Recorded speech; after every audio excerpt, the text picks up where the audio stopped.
충돌에 대비하라 세 번째 시간 진리 위에 서라 제목으로 말씀을 나누겠습니다. 이따가 광고 말씀도 나오겠지만 제가 필요한 물건들이 있을 때 많이 애용하는 것이 있어요. 페이스북 마켓플레이스라고 가면 중고 장터가 있거든요.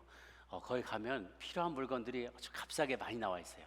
이번에 정교인 야유회 갈 때 우리 좀 피크닉 캐노피가 좀 많이 필요해서 가면 좀 좋은 게 나온 게 있을까 뒤져봤더니 이거 10x10이 커다란 게 그게 25불에 나와 있는 거예요. 그래서 오늘 예배 마치고 가서 픽업하기로 했거든요. 아주 잘 찾아보면 좋은 물건을 우리가 잘 구매할 수가 있어요. 사람들이 물건을 팔 때는 그것이 자기한테 필요하지 않기 때문에 팔겠죠. 살 때는 왜 살겠습니까? 그게 나한테 필요하니까. 그래서 내가 그거를 구매하고 돈을 주고 살 때 나의 삶의 질을 향상시켜주고 내게 쓸모가 있기 때문에 내가 어떤 비용을 지불하고 그 물건을 사지요. 신문에 한번 예전에 보니까 워렌 버핏, 오마의 현인이라고 불려지는 버크셔 해웨이 투자 회사의 CEO인데 이분에게 함께 식사를 한번 하는 거를 가지고 경매를 붙이더라고요. 왜냐하면 이분이 너무나 지혜로워서 가장 투자에 적기에 대한 항목과 적합한 때를 너무나 타이밍을 잘 알아서 이분하고 식사값을 어마어마한 돈을 지불하더라도 그때 들은 내용을 가지고 투자를 하면 그거 이상으로 얻을 수가 있으니까 사람들이 너도나도 지원을 한다는 거예요. 그래서 작년 2022년에 이 비딩을 했는데 가장 많이 액수를 써낸 사람이 1,900만 불을 써냈대요. 식사 한 끼에 점심 식사 같이 스테이크도 자기가 돈 내고 사면서 그거를 3시간 동안 같이 먹으면서 이야기 나누는 값이 1,900만 불. 그래서 어마어마하게 물론 그걸 가지고 이제 도네이션 하고 그랬다 그러는데요. 귀한 것일수록 값이 많이 나가는 거죠. 그 시간이 그걸 지불하는 사람에게는 너무너무나 귀한 거예요. 돈을 지불해서라도 그걸 꼭 사고 싶은 것이죠. 필요한 사람은 돈을 지불해서도 그 물건을 사기 마련입니다. 오늘 성경 말씀을 보니까 무엇을 사라고 했는가? 진리를 사라는 거예요. 진리를 사라. 근데 사고 나서 그냥 또 딴 데다 팔아버리는 게 아니라 진리를 사되 팔지 말며 지혜와 훈계와 명철도 그렇게 하라는 거예요. 그래서 진리와 지혜와 훈계와 명철, 너무너무 소중한 거를 꼭 지키라라는 것이 잠언 23장 23절의 말씀입니다. 왜 이 말씀을 드리냐면 마지막 때에 우리가 지켜야 될 진리가 있기 때문에 그래요. 마지막이 가까워올수록, 종말이 가까워올수록 많은 진리의 우리가 지켜야 될 것도 여러 가지가 있지만 무엇보다도 이 진리를 꼭 붙잡아야 돼요. 그래서 오늘 첫 번째 나눌 말씀이 진리를 지켜라. 진리, 무엇에 대한 진리인가? 나에 대한 진리, 하나님에 대한 진리, 역사에 대한 진리, 세상에 대한 진리, 그리고 구원에 대한 진리.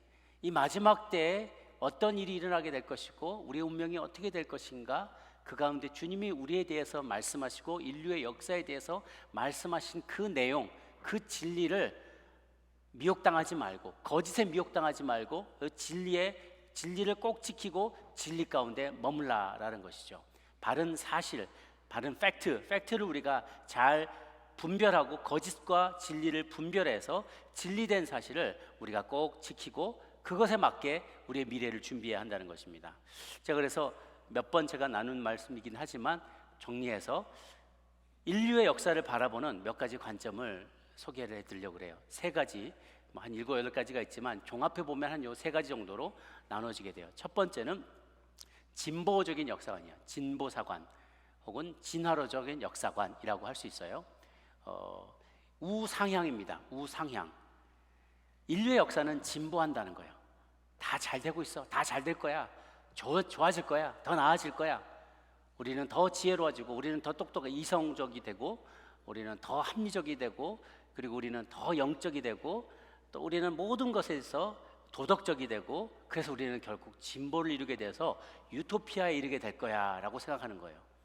2가지 아주 천천히 진보를 이루게 된다는 이론이 있고, 쿡쿡쿡 이렇게 계단처럼 꽝 한번 가다가 꽝 한번 진화를 하고 꽝 진화하고 이렇다는 거죠. 두 가지가 어떻게 다르냐면 그냥 쑥 진화한다고 믿는 것은 뭐 자본주의 사회나 이런 것이에요. 그냥 사람들의 생각이 믿지 않는 이들이 우리가 그저 세상을 쭉 우리가 지금 살아가는 모습대로 살아가면 인간은 늘 항상 문제에 대한 해답을 발견해 왔어. 우리는 언제나 문제에 대한 대답을 찾아냈어. 인간의 이성과 도덕적인 능력에 대해서 무한 신뢰를 하는 거예요.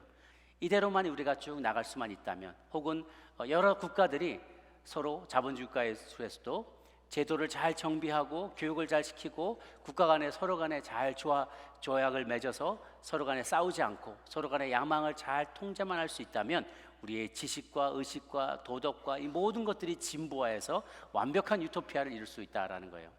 그것과 밑에 있는 좀 다른 맥락은 똑같아요. 인간 이성에 대한 신뢰, 인간의 도덕성에 대한 신뢰, 인간 중심적인 사상, 인본주의적인 사상이 똑같이 배어 있어요. 아까 밑에 있었던 계단형은 뭐냐면 공산주의적인 혁명 이론이에요. 노동자 계급이 각성을 해서 조직화해가지고 힘을 발휘해서 이 가진 지배자들에 대해서 노동자들이 혁명을 일으키면 노동자의 투쟁을 통해서 혁명을 일으키면서 역사를 이끌어간다는 거죠. 못 가진 사람들이 가진 사람들에서 혁명을 일으켜서 한 번씩 분출할 때마다 역사는 진보해 가서 마침내 유토피아에 이르게 된다라는 생각입니다. 그런데 이 두 가지 모두 다 환상이 깨져버리게 되었어요. 인간의 무한한 진보를 신뢰하고 인간의 이성과 도덕성과 책임성을 신뢰하던 인간들은 1차 세계대전, 2차 세계대전, 계속되는 전쟁들과 걸프전과 이런 많은 전쟁들을 겪으면서 겉으로 말하는 전쟁의 목적과 내부적으로 그것에 대한 이해관계를 가지는 사람들이 다 다른 생각을 하고 있다는 거예요. 사람을 믿을 수 있었는데 믿을 수 있는 존재가 아니라는 것을 점점 깨닫는 거예요. 그래서 지금 일어나는 이 세계의 많은 불행한 사태들을 볼 때 인간을 신뢰할 수 없다는 거예요. 그 혁명 이론도 마찬가지죠. 일찌감치 꿈이 깨졌어요. 구소련의 해체와 더불어서 그 인류 역사 속에 있었던 거대한 실험은 결국 실패로 귀착되게 되었습니다. 결국은 인간의 죄의 문제를 해결하지 않으면 우리의 운명이 암울하다는 것을 사람들은 깨닫기 시작했어요. 우리 가운데 있는 순환적인 역사관, 순환론적인 역사는 뭐냐? 역사는 끊임없이 순환되고 반복된다는 거예요. 불가에서 말하는 윤회사상이에요. 역사는 계속 돌고 도는 것이다. 신적인 존재의 개입은 인정하지만 여전히 신화적인 세계관이에요. 내가 지금은 살 때 굉장히 어렵게 살지만 그래도 나는 착하게만 살면, 그리고 사람들한테 얻어먹으면서 적선해 주십시오, 선을 쌓으십시오, 이렇게 적선해 주십시오. 내가 이렇게 가난하게 사는데 이번 생에는 가난하게 살지만 그래도 큰 죄 짓지 않고 살면 다음번에는 왕자로 태어나고 재벌집 아들로 태어나고, 그런데 그렇게 살다가 재벌집 아들로 살다가 뭐 짐승을 밟거나 괴롭히거나 살생하거나 뭐 죄를 지으면 다음번엔 지렁이 같은 군뱅이 같은 존재로 태어난다. 되게 신화적인 그런 세계관이라 별로 저는 이렇게 언급할 그런 가치를 못 느낍니다. 마지막에 중요한 것이 직선론적인 혹은 퇴보의 역사관이에요. 우하향이에요. 직선론적인 역사관은 진보 진화와 달리 분명한 시작점이 있고 끝나는 지점이 있어요. 진보와 진화는요, 어디서 시작되는지도 얘기 안 해요. 그냥 그 진보적인 진화론적인 역사관은요, 그 자체가 진화론적인 그 기반을 두고 있어요. 다윈에 의해서 모든 생명체는 돌연변이와 적자생존을 통해서 진화해 갔다는 거예요. 그 자체가 왼쪽 끝에 있는 진보 진화는 그 진화론적인 관점을 그대로 반영한 것이죠. 점점 나아지고 있다는 거, 진화해 가고 있다. 사람 생명체도 진화하지만 사회관계도 역사도 진화해 간다라는 굉장히 낙관적인 인본주의적인 생각이에요. 그런데 그 반대로 마지막에 직선론적인 역사관은 창조론적인 역사관입니다. 뭐냐면 처음이 제일 좋았다는 거예요. 창조되었을 당시가 제일 좋았다는 거예요. 아담과 하와가 하나님의 형상을 본받아서 창조되었던 그 시점이 제일 좋았고, 그 다음부터 인류는 퇴보해 가고 있다는 거예요.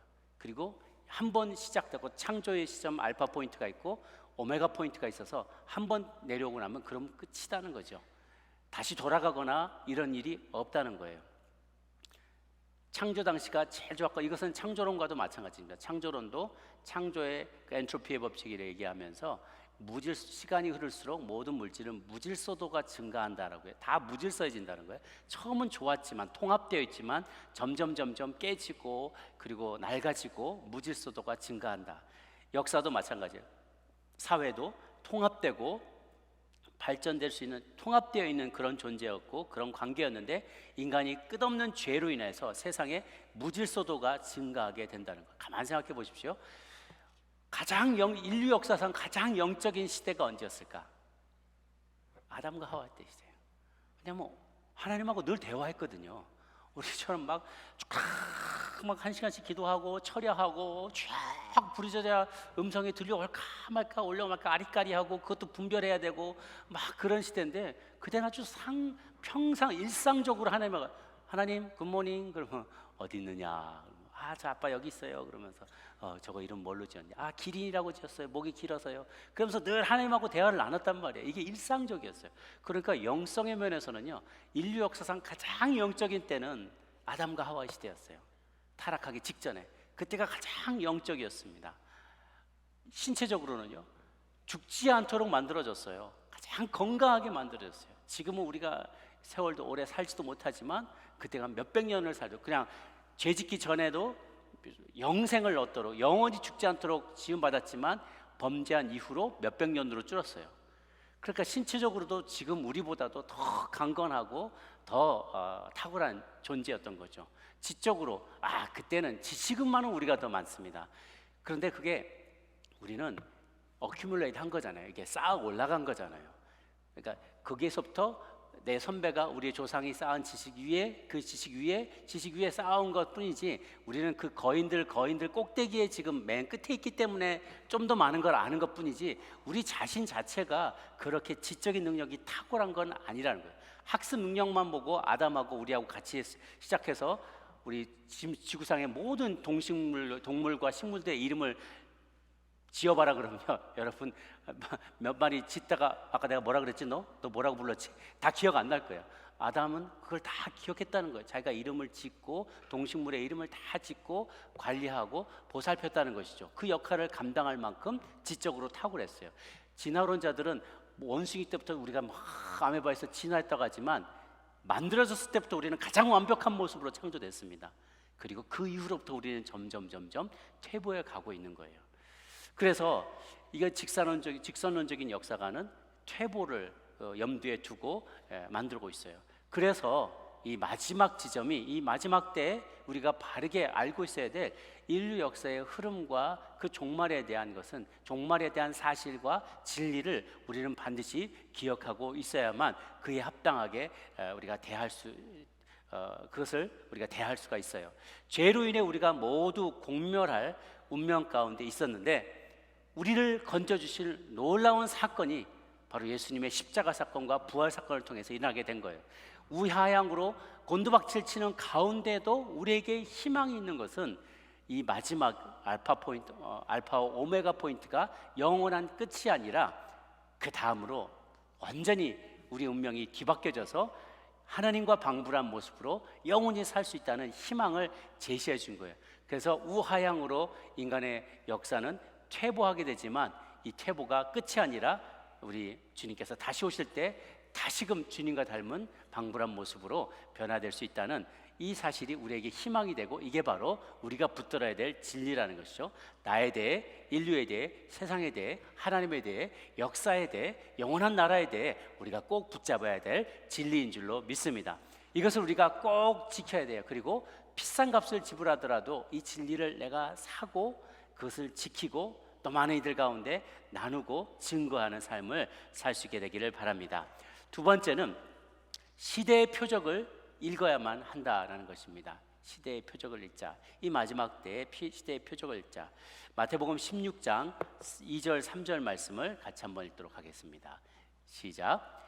예수께서 대답하여 이르시되 너희가 저녁에 하늘이 붉으면 날이 좋겠다 하고 아침에 하늘이 붉고 흐리면 오늘은 낮이 굳겠다 하냐니 너희가 날씨는 분별할 줄 알면서 시대의 표적은 분별할 수 없느냐. 중동 사람들이 저녁에 하늘이 붉으면 내일 날이 좋겠다. 근데 아침에 하늘이 붉고 흐리면 오늘은 날이 굵겠다. 이거 보면서 자기 나름대로의 날씨를 예측하는 비결들이 있었다는 거예요. 저희들도 어르신들 그러잖아요. 아이고 아이고 아이고 허리야 그러면서 오늘 날씨가 흐리겠다 예측하는 거죠. 몸이 막 온도계도 되고 뭐 측정하는 기구가 되고 그래요. 이런 것들은 우리가 분별을 하는데 시야를 더 넓혀서 왜 시대의 흐름은 분별하지 못하냐는 거죠. 그냥 오늘 하루하루 우리도 그런 얘기들 많이 해요. 아틀란타에 한인들이 좀 많이 내려온다. 그래서 많이들 좋아하세요. 한인들이 많이 내려오면은 그래. 그리고 또 공장도 많이 지어지고 자동차 공장, 배터리 공장, 뭐 반도체 공장 이런 거 많이 지으면 그럼 무슨 비즈니스가 잘 되겠고 집값이 뭐 싸지거나 비싸지거나 학구는 어디가 개발이 되겠고 또 뭐 이런 것들을 우리가 관심이 많습니다. 그거를 잘 읽어내요. 이런 가게 하면 잘 되겠다. 돈의 흐름은 어떻게 되겠다. 요건 잘 읽어내는데 그것도 우리 일상에서 매우 중요한 우리가 읽어야 될 내용이긴 하죠. 그러나 주님이 원하시는 건 그 날씨는 누구나 분별할 수 있다는 거예요. 근데 그거를 넘어서는 것이 중요한데 그게 바로 시대의 표적을 읽어내는 거라는 거예요. 시대의 표적. 그저 돈이 어디에 흐르는가 그것만 보는 게 아니라 더 큰 흐름에서 우리 인류의 역사가 어디로 향해서 전개되어져 나가고 있는가, 세상이 지금 어떻게 변화가고 있고 나도 모르는 사이에 어떠한 흐름들이 우리의 문화의 주류를 이루고 있고 우리의 운명을 결정해 나가고 있는지를 우리가 소소하게 봐야 하고 관측해야 되고 예측하고 분별할 수 있어야만 한다는 것이죠. 지난번에도 말씀드렸다시피 성경 속에 말하고 있는 시대의 표적들이 있어요. 마지막 때 일어나게 될 일들, 특히 예를 들면 이스라엘이 회복되어져 가는 것에 대해서 창세기 12장에 아브라함에게 주신 약속, 너가 이 가나안 땅을 너의 소유로 줄 것이다. 다윗에게 약속한 것들, 에스겔이 본 환상, 영광이 떠나갔지만 주의 성전에 다시 예루살렘 성전에 하나님의 영광이 돌아올 예언에 대해서 로마서 11장에 보면 온 이스라엘이 구원을 얻으리라. 주께서 구원하기로 예정한 온 이스라엘 백성들이 구원을 얻게 될 것이다. 지금은 저렇게 유대교가 반발을 하지만 믿는 자들이 충만한 숫자가 찰 때까지 주님은 기다려 주신다는 거예요. 그 약속대로 정말 이스라엘 국가가 2000년 동안 나라가 없다가 세워지게 된 거예요. 놀라운 것이죠. 그래서 이런 주관의 여러 말세에 가까워져 가는 표적들을 우리가 보게 됩니다. 하나님의 말씀이 곳곳에서 많이 증거가 되고 있고요. 또 한 가지는 저는 이것들 조금 이번에 준비하면서 다시 한번 생각하게 됐는데, 우리가 UN, 국가적인 세계적인 국가의 어떤 연합체를 볼 때, 특히 UN을 볼 때 우리 너무 고마웠잖아요. 6.25 때 우리나라를 도와주고 우리나라의 자유민주주의를 지킬 수 있도록, 영토를 지킬 수 있도록 많은 나라에서 군대를 보내준 UN에 대해서, 국제기구에 대해서 굉장히 고마운 마음을 가지고 있어요. 그런데 이제 몇십 년이 흘러서요, UN이 하고 있는 일들을 보면은 정말 우려스럽게 만드는 일들이 너무나 많아요. UN이 앞장서서 여러 가지 동성애나 가정을 깨뜨리는 일들을 가장 앞장서서 그런 것들을 제정을 하고요, 그거를 제3세계에 강요를 합니다. 그걸 글로벌 스탠다드로 만들어서 왜 이런 것들을 정책에 위반하지 않냐고 강요하기 시작했어요. 이것이 점점 우려되는 물들입니다. 마지막 때가 될 때 전 세계적인 정부기구들이 점점점 믿는 이들을 핍박하고 그것들을 강요하고 또 비성경적인 일들을 프랙티스 하도록 강요할 수 있다는 거예요. 왜냐하면 거기서 그리스도를 반대하는 존재들이 나올 수 있다는 것. 계시록에 나와 있는 것, 정확하게 그것이 어느 그룹이 될지는 알 수 없지만 그런 우려들을 낳게 하는 거예요. 그런 가능성이 있을 수 있다는 것이죠. 인간이 자기 파괴적인 활동들을 멈추지 않습니다. 계속해서 제가 말씀드렸죠. 지구가 끓고 있고 홍수와 지진이라고 빙하가 녹는데 이거는 나와 상관이 없어라고 이제는 더 이상 이야기하면 안 된다는 거예요. 멀리서 일어나는 일일지라도 나는 안전하여도 그 일들이 어느새 나의 운명이 된다는 거예요. 공립학교에서 진화론적인 가치관이 판을 치고 과학자들이 인간을 복제하려고 시도하는 것, 이런 일들은 우리 마음을 굉장히 두렵게 만들고요, 이제 생명을 인간 마음대로 창조도 하고 조작도 하고요, 필요 없으면 폐기도 할 수 있게 되었어요. 얼마든지 복제가 가능하니까 복제하고 클론해서 조작도 하고 폐기도 하고 신의 영역을 넘어서는 거의 또 다른 바벨탑에 쌓아나가는 수준까지 이르게 되었어요. 도덕과 윤리가 파괴되는 것은 물론이고요, 선진국을 중심으로 전 세계가 소돔과 고모라 성으로 바뀌어져 가는 모습을 우리는 보고 있습니다. 그렇기 때문에 이 시대의 표적을 읽어야 된다는 거예요. 너무 오래 그 안에 있으면 그게 너무 당연하게 여겨져요. 여러 가지 영상이나 드라마나 이런 걸 보면 옛날 같았으면 막 이러고 막 아이고 그러고 못 볼 것들이 너무 그냥 하나씩 끼어들어가 있으니까 너무 당연하게 성적인 부분들 이런 것들을 너무 당연하게 여기기 시작하는 거죠. 하나님이 기뻐하지 않는 모습들인데요. 우리가 이 문제도 일어나는 것을 볼 때마다 시대의 표적을 읽어내야 되는데요, 우리가 다 연결되어 있다는 것을 생각을 해야만 해요. 내 문제가 아닌 줄 알았던 일들이 다 나의 일들로 가까이 여겨지게 된다는 것이죠. 20세기와 21세기에 일어난 전쟁이 인류 역사 전체에 일어난 전쟁보다 더 많다는 사실, 전쟁으로 인한 사망자가 훨씬 더 많다는 사실을 여러분 아세요? 지난 100여 년, 100여 년 동안 일어났던 1차 세계대전, 2차 세계대전, 한국전쟁, 베트남 전쟁, 걸프워, 이 많은 전쟁들 가운데의 사망자가 인류 역사상 일어났던 모든 전쟁의 사망자보다 더 많다는 거예요. 그 횟수도 많아지고 지진과 화산과 이런 것들도 점점 임산부의 그 통증이 점점 많아지는 것처럼 이렇게 많아지기 시작했어요. 결국은 무엇인가 세상은 악해가고 있다는 거예요. 추락하고 있는 거예요. 퇴보하고 있어요.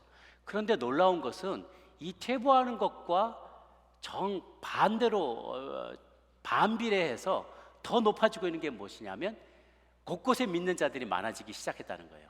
왜냐하면 그 숫자가 하나님은 지금까지 2000년을 기다리시고 아직도 기다리고 계시는 이유는 하나님께서 구원받기로 예정한, 구원하기로 예정하신 하나님이 작정하신 사람들의 숫자가 많기 때문에 그래요.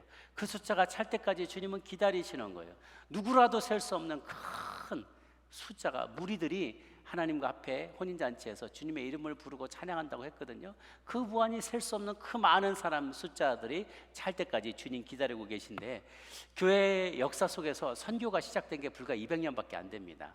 교회 역사가 2000년이 됐지만 지역적인 것을 선교한 것 외에는 해외로 나가본 적도 없고 북아메리카 대륙 와본 적도 없고 아시아 쪽으로 와본 적도 없어서 복음이 전달되기 시작하고 선교하기 시작한 게 고작 한 200년밖에 안 돼요.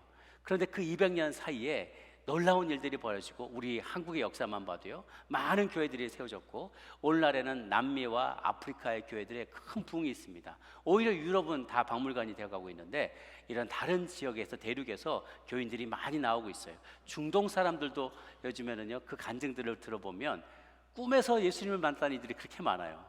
하나님께 마지막 때가 되니까 직접 들어가지도 못하고 핍박이 심하니까 꿈속에서 예수님 만나기도 하고요.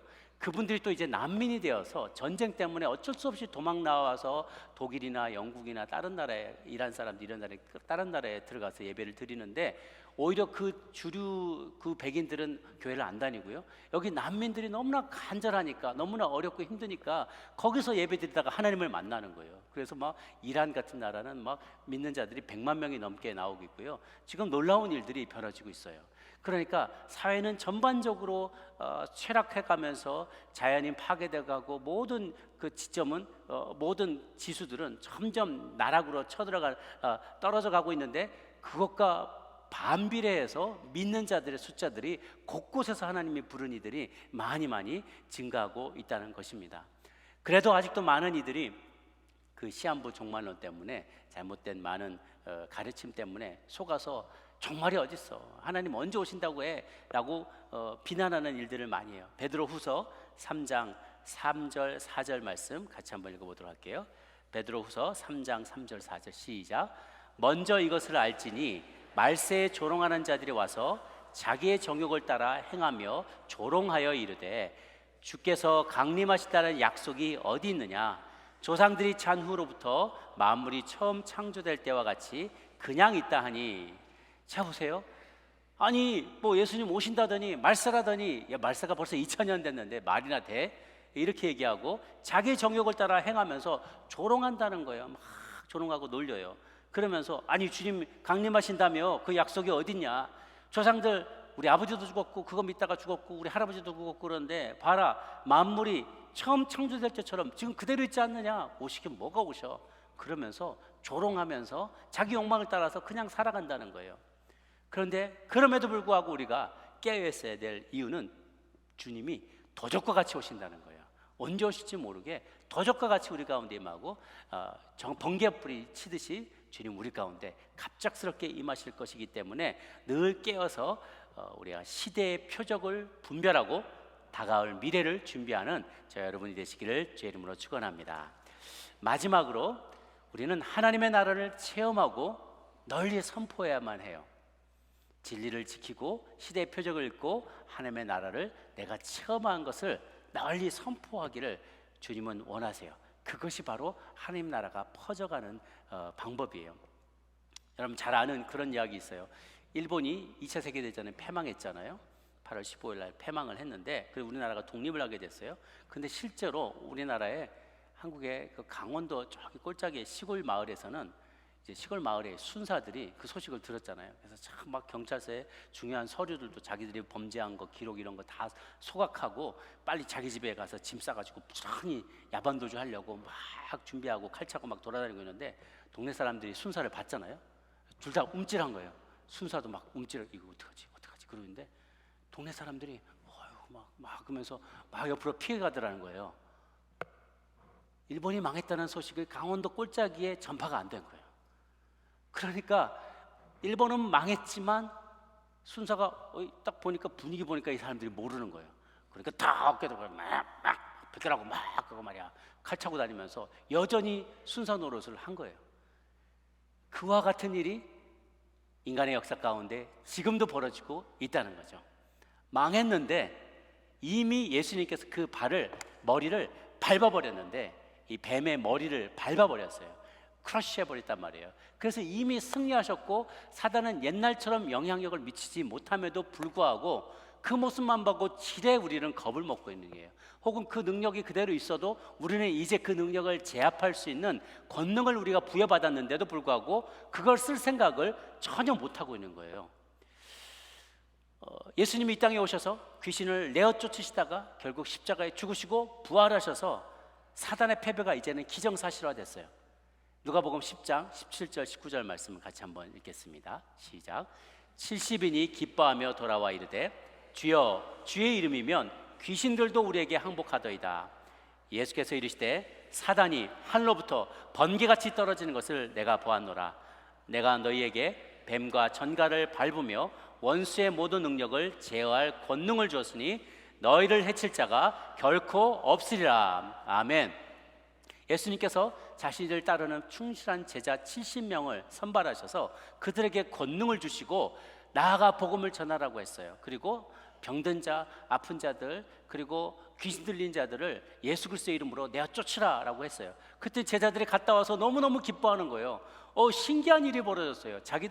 자기한테 그런 능력이 별로 없었는데 말도 잘 못하던 사람인데 둘씩 짝지어 가가지고 귀신 들리셔서 이거 어떡하지? 주님이 시킨 대로 해보자.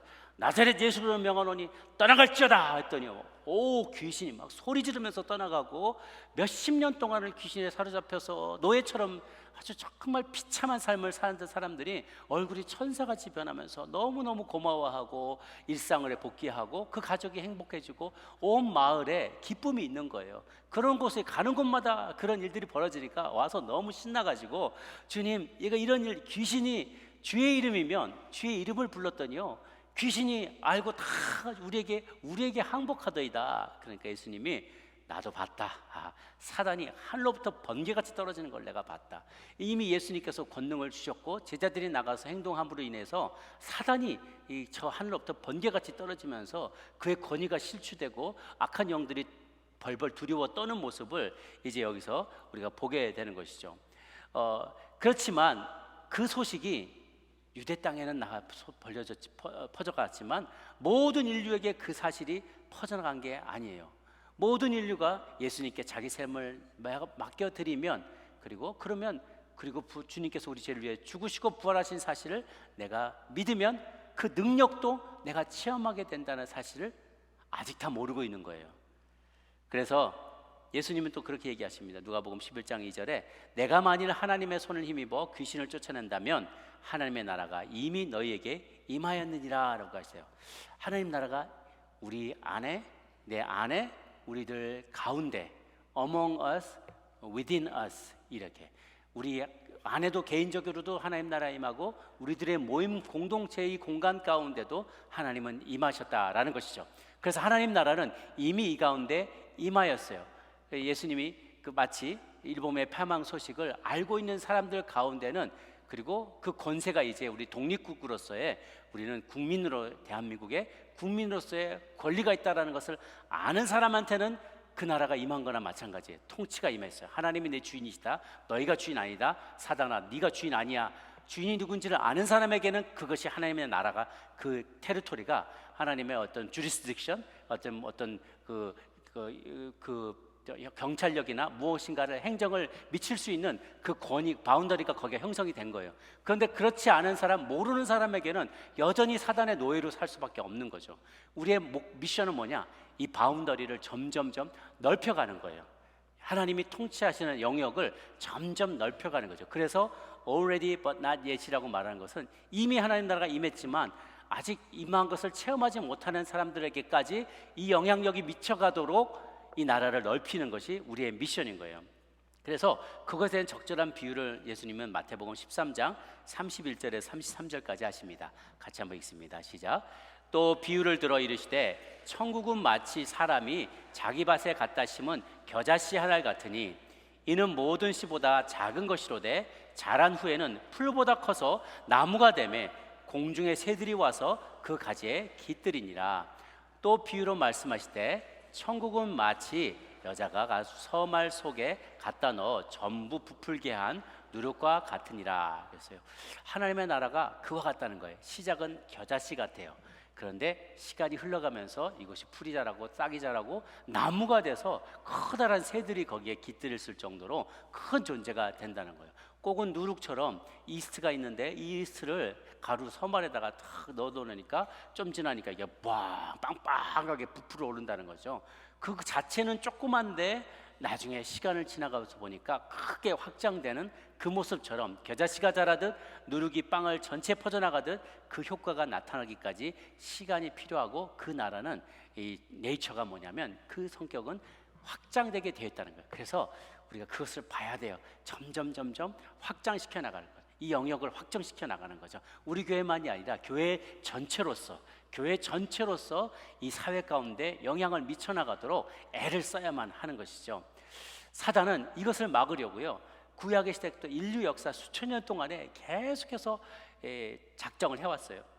하나님의 전략을, 이것을 하나님을 막으려고 작전을 짜면서 수많은 이 방해 공작을 벌였던 것을 우리가 역사 속에서 봅니다. 인류를 계속 꼬드겨서 결국은 이 다 홍수로 휩쓸려 갈 수밖에 없는 범죄자들로 키워놨어요. 사단이 계속해서 속을 까부렸기 때문에. 그런데 주님께서는 그 가운데서도 의로운 자인 노아와 8명의 그 노아를 포함한 8명의 가족들 덕분에 온 인류를 멸했어도 여전히 새롭게 시작할 수가 있었어요. 그런데 그 다음에도 그렇게 살아난 자녀들 가운데 또 바벨탑으로 모여가지고 우리가 단일 국가를 만들고 단일 언어와 경제와 종교로 하나님 앞에까지 올라가자, 그런 교만한 마음을 가진 것, 하나님의 언어를 혼잡하게 해서 다 그들을 깨뜨려 버렸어요. 또 사단이 바로를 통해서 이스라엘을 자기 애굽에 종으로 꼭 가둬놓으려고 했는데 내 백성을 가게 하라 그랬더니 꼭 가둬놓으려고 하는 걸 주님께서 모세를 권능을 통해서 홍해를 가르시고 다 수장시켜서 그들을 자유케 했죠. 광야의 금송아지 사건, 너 금송아지로 나를 섬겨라고 이 사단이 또 이스라엘 백성을 이렇게 꼬드겼을 때 하나님은 충성스러운 네이지파와 비느하스 같은 사람들의 그 의분을 통해서 악한 이들을, 의상 숭배하는 이들을 처단하고 다시 믿음의 사람들을 세웠어요. 심지어는 포로로 끌려갔을 때 아말렉 족속의 후손인 하만을 통해서 유대인들을 한 달 한시에 다 멸절시켜서 아예 예수님의 태어날 수 있는 족보 자체를 이 땅에서 없애버리려던 사단의 계획이 에스더의 금식 기도로 무산되게 만드시기도 했어요. 구약 시대에 많이 시도했다가 다 깨졌고요, 이제 그거와는 차원이 다른 패배가 기다리고 있는데 바로 이제 신약 시대에 예수님이 나타나신 거예요. 직접 당신이, 하나님의 아들 자신이 이 땅에 나타나셔서 40일 금식까지 마치시고 허기져 있을 때 사단이 또 이렇게 구태여 그렇게 그 십자가를 지려고 하느냐, 쉽게 가려고 하지 이러면서 방해할 때 그것도 물리치시고 드디어 공생애에서 수많은 이들 제자들을 통하여 마귀를 제하하고 악한 영들을 쫓아내는 일을 하시게 됨으로써 드디어 하나님의 나라와 통치가 퍼져나가기, 공식적으로 퍼져나가기 시작하신 것이죠. 사도행전 10장 38절 말씀 볼까요? 시작. 하나님이 나사렛 예수에게 성령과 능력을 기름부터 다셨음에 저가 두루 다니시며 착한 일을 행하시고 마귀에게 눌린 모든 자를 고치셨으니 이는 하나님이 함께 하셨습니다. 아멘. 그래서 하나님의 나라가 임한다는 것은 하나님의 통치와 능력이 임한다는 거예요. 그래서 우리에게는 이 마귀와 악한 영들이 범접할 수 없어요. 성령의 충만함과 예수님의 그 권능을 우리가 그 능력을 소유하는 한, 근데 우리가 넉넉히 있고 그 능력의 성령님이 이렇게 찌그러져 계시고 성령님을 근심하게 하면 사단이 언제든지 악한 영들 보내서 영향을 미칠 수가 있다는 것이죠. 그래서 이 통제, 하나님의 통치하심, 다스림 안에 우리가 있도록 애써야 돼요. 야고보서 4장 7절. 그런즉 너희는 하나님께 순복할지어다 마귀를 대적하라 그리하면 너희를 피하리라. 아멘. 그래서 우리가 수십억이 예수님을 믿는다고 크리스찬이라고 얘기하지만 그렇다고 해서 우리가 매 순간 하나님의 통치 아래에 있는 것은 아니에요. 사단과 악한 영들이 온갖 죄로 우리를 유혹할 때마다 대적하면서 하나님이 주신 그 권능을, 마치 제자들에게 권능을 주셨을 때 뱀의 머리를 밟고 정갈의 머리를 밟고 크러쉬하고서 어둠의 영들이 떠나갈 수 있도록 하고 마귀가 심지어 하늘에서 떨어지는 것 같은 그런 놀라운 권능을 행했던 것이 오늘날 우리에게도 주님은 똑같이 허락해 주셨다는 것입니다. 믿는 자에게 그런 표적들이 따를 것이고 믿는 자에게 그런 능력을 주실 것을 우리가 믿어야만 해요. 이 말세의 것과 가장 중요한 것은, 그래서 우리가 마지막 때가 가까웠다고 해서 지난 시간에 마지막에도 말씀드렸지만 결코 우리가 그냥 그래 이제 마지막 때인데 뭐 공부는 뭐 SAT는 뭐하러 해, 그냥 곧 망할 건데, 그러거나 그냥 가진 거 그냥 다 팔아가지고 저기 산꼭대기 올라가서 사과나무 밑에 입 떡 벌리고 이제 나오실라나 저제 나오실라나 그러면 안 된다는 거예요. 이 마태복음 24장 40절 41절을 보면은요 이런 말씀이 있어요. 같이 한번 읽어볼까요? 시작. 그때 두 사람이 밭에 있음에 한 사람은 데려가고 한 사람은 버려둠을 당할 것이요, 두 여자가 맷돌질을 하고 있음에 한 사람은 데려가고 한 사람은 버려둠을 당할 것이라 그랬어요. 여기 보면 will be taken and left. 여기 보면은 will be grinding, one will be taken and the other left. taken and left. 이거 지난번에 말씀드렸던 들려올림, 그래서 공중에서 주님을 영접하게 되는 데살로니가 4장 17절의 말씀과 똑같은 것입니다. 둘이서 일하고 있어요. 분명한 사실은 먼저 본 것은 둘 다 일하고 있었다는 거예요. 둘 다 그냥 입 벌리고 사과나무 떨어질 것만 기다리고 있는 게 아니었다는 거예요. 주님 오신 걸 다 팔아치우고 그냥 저 꼭대기에 올라가서 세상과 담 쌓고 그렇게 살지 않았다는 거예요. 자신의 생업에 열심히 종사하고 있었어요. 보냄받은 사명의 자리에서 열심히 일하고 있었어요. 그런데 열심만으로 부족하다는 거예요. 열심히 일하는데 한 사람은 안 믿는 사람이에요. 한 사람은 하나님의 약속을 진리로 받고 언젠가 주님이 우리를 심판으로 오실 것이고 그분을 믿고 나아가는 자, 죄를 용서받고 영생을 얻게 될 것을 아는 사람이었어요. 둘 다 열심히 일한 건 맞아요. 열심히 일했지만 한 사람은 예수님을 믿었고 그 다른 사람은 안 믿는 사람이었어요. 둘 중에 열심히 일했던 둘 중에 하나는 will be taken, 하나는 will be left. 밭에서 일하다가 가루 이걸 밀가루 믹서를 하다가 둘 중에 하나는 올림받고 하나는 그대로 남겨지게 된다고 합니다. 우리는 절대로 공포를 조장하려는 것이 아닙니다. 종말에 대해서 말씀드릴 때 이제 얼마 안 남았으니까 시한부 종말로처럼 가진 거 다 팔아서 교회에 헌금하세요 뭐 이런 말이 아니에요. 공포를 조장하려는 것이 아니라 희망을 알려드리려는 거예요. 우리가 똑같이 일하고 있지만 넉넉히 일하고 안 믿는 사람으로서 살아가는 게 아니라 하나님의 진리의 말씀, 시대를 분별하는 말씀으로 약속을 낼 것 마음대 꼭 간직하고 이 마지막의 때 올 때도 두렵지 않게 담담하게 하던 일을 계속 하자는 거예요. 보냄받은 그 일을 열심히 하되 특별히 이 하나님의 나라 통치받지 못하고 있는 백성들에게 나아가 더 많이 알리는 일에 헌신하고 수고해야만 한다는 것이죠. 그 통치 가운데 있지 않기 때문에 그래요. 나는 그분의 통치 아래 있는데 통치 바깥에 있는 사람들, 아직도 독립된 걸 모르고 있는 사람에게 찾아가서 그 소식을 알려줘야만 한다는 거예요. 그러면 그도 함께 will be taken, 주님께로 불려 올림을 받고 공중에서 주님을 영접하게 되는 마지막 때가 있게 될 것입니다. 이것을 방지하기 위해서 사단은 그것을 계속해서 방해합니다. 이미 깨졌지만 머리가 밟혀버렸어요. 그 머리가 깨졌지만 아직도 그냥 정말 바퀴벌레 같이 살아가지고, 바퀴벌레가 머리가 깨져도 한 3, 4일은 산대요. 그러니까 계속 얘가 막 버러지같이 막 다니면서 어떻게든지 우리를 주님께로 나가지 못하게 하는데, 그 방법 중 하나가 뭐냐면 모이지 못하게 하는 거예요. 뭘 모이려고 그래, 자꾸 뭘 모이려고 그래. 히브리서 10장 24절 25절을 같이 한번 읽도록 합니다. 시작. 서로 돌아보아 사랑과 선행을 격려하며 모이기를 패하는 어떤 사람들의 습관과 같이 하지 말고 오직 권하여 그날이 가까움을 볼수록 더욱 그리하자. 그래서 팬데믹이 우리에게 큰 타격을 주고 모이지 못하게 만들었지만 우리는 다시 모이기에 힘써야 돼요. 모여서 무엇하냐? 모여서 함께 예배하는 거예요.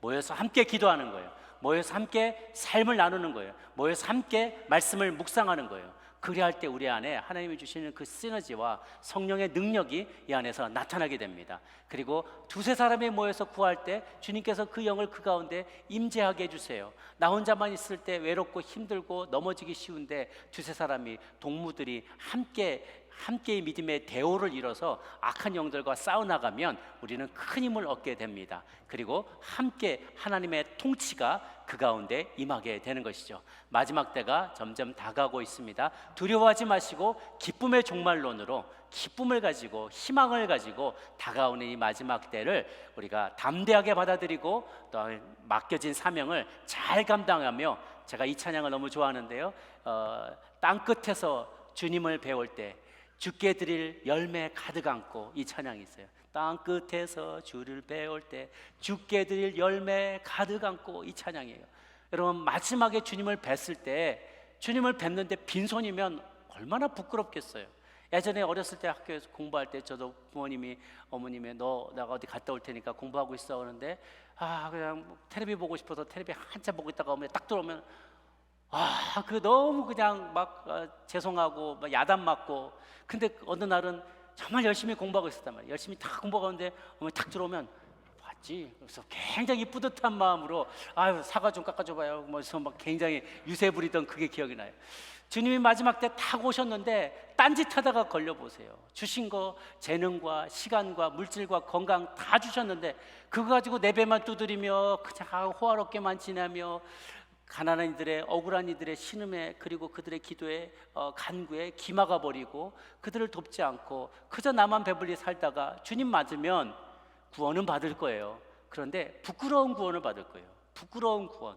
그러나 주님 오셨을 때 땀 흘려서 일하며 전하기에 힘쓰며 주께 드릴 열매 가득 안고 땅끝에서 주님을 만나 뵈면 그 영광이 얼마나 크겠습니까? 그분 오셨을 때 당당하지 않겠어요? 주님, 저 열심히 살았어요. 부족하지만 열심히 살았어요. 이제 오셨으니 너무너무 반갑습니다. 기쁘고 반가운 마음으로 재림하실 주님을 만날 수 있겠지 않겠습니까? 여러분 모두 다 그렇게 주님을 만나 뵈올 수 있는 축복 있게 되기를 주님의 이름으로 축복합니다. 아멘. 기도하겠습니다.